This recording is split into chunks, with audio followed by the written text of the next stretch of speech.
Bonjour à toi, sois bienvenue dans cette nouvelle vidéo de cours Blender 3D avec la fabrique d'univers. Aujourd'hui nous poursuivons notre voyage dans le fonctionnement du logiciel et je vais te présenter notamment les surfaces, les lattices et les textes. Alors c'est le moment de mettre le petit pouce en l'air, l'abonnement, d'activer la petite cloche et c'est parti!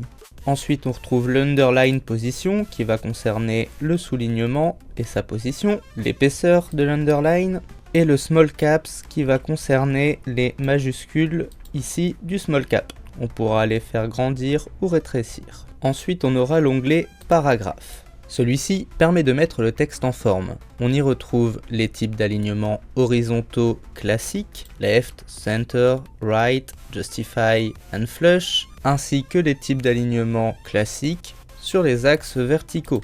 On retrouvera la position en haut, en bas ou au milieu. À chaque fois, le texte sera placé par rapport à son point d'origine.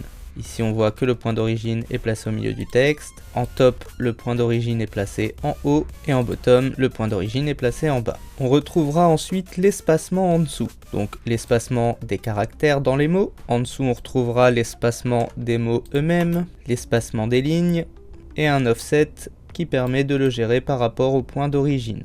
Et pour terminer, on a l'onglet Text Box. Alors les text box sont des zones de texte qui permettent de répartir le texte entre des zones rectangulaires dans un même objet texte. On définit leur nombre, on les positionne et on les redimensionne librement. On va avoir le Add Target Box ici, qui va nous permettre d'ajouter, comme vous pouvez le voir, des boîtes. Pour l'instant, on voit rien, mais si je viens modifier leur dimension ici, on va les voir apparaître. On peut définir également leur overflow, qui définit la gestion de débordement de texte dans l'espace disponible. On a plusieurs options, l'option overflow qui permet de garder simplement le texte en cours d'exécution hors de la dernière boîte, le scale to fit qui va mettre à l'échelle le texte pour l'adapter à l'espace disponible, et le truncate qui va masquer la fin du texte qui ne tient pas dans l'espace disponible.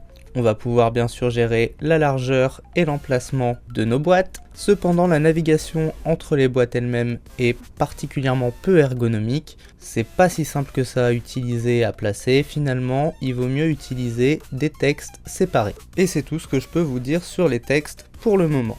Cette vidéo est maintenant terminée, j'espère qu'elle vous aura été utile. Si c'est le cas, n'oubliez pas de la liker, de la partager, de vous abonner, de la commenter et pourquoi pas de nous soutenir sur Tipeee si vous le pouvez, le lien est dans la description. Quant à moi, je vous dis à une prochaine pour une nouvelle vidéo de cours sur la fabrique d'univers et d'ici là, portez-vous bien!